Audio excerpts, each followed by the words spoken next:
Interpersonal communications, hi, welcome back.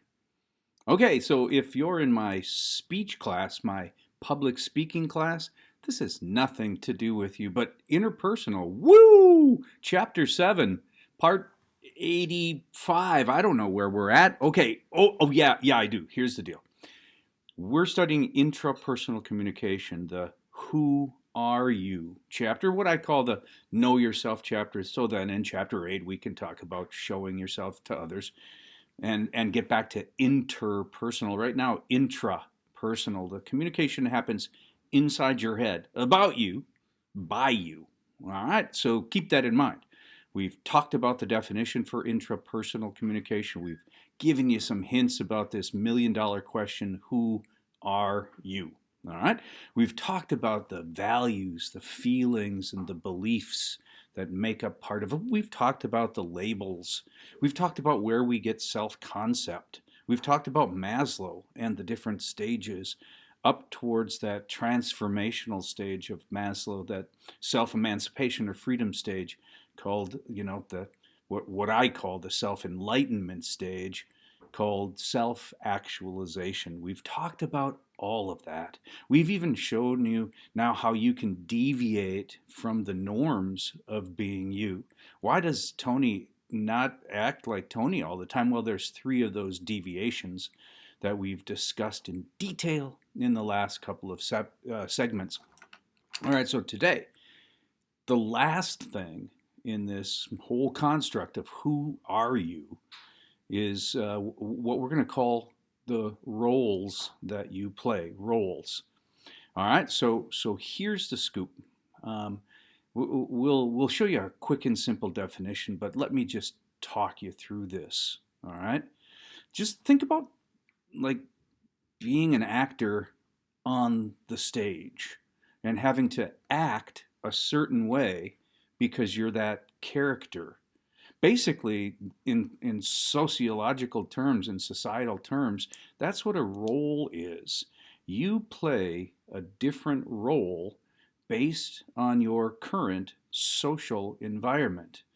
And honestly, we as human beings get to adjust those roles. People change those roles all the time, but we get to choose how to plug ourselves into this thing called life. And then inside those moments, those social moments, we play different roles. All right? Look at the definition here. Look at the definition.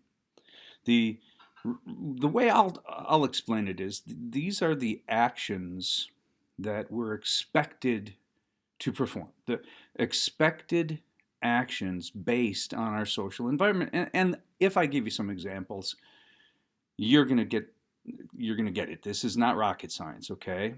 Your role at school is student, and you act according to that social environment, right? Right? You don't swear much of the time. You don't you don't sit in the back of the classroom and smoke ever.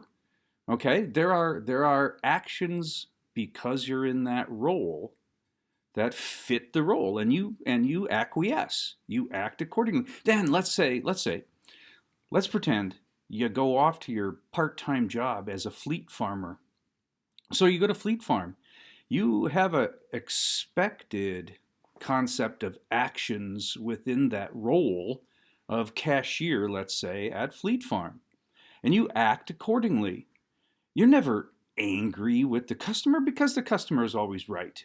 No matter what you really want to say to those people, you don't, because you're expected to act within that role of polite fleet farmer cashier. If you have a synagogue, a church, or a temple, you fit into a role as soon as you walk in that door. Tony's not going to prom. Remember that example? If he stands up during the middle of Sunday service and starts screaming at Tina, okay, his actions are going to be driven and dictated by that role that he is in that social moment. So now that complicates us too. We have these feelings, these values, these beliefs at our inner core. We have an attitude based on those, and we act accordingly.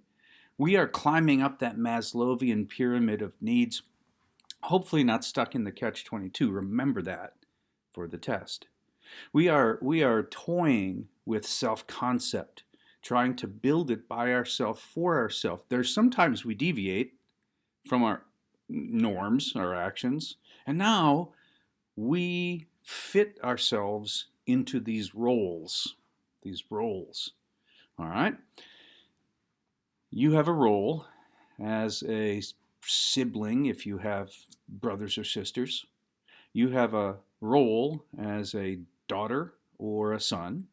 You have a role as a student.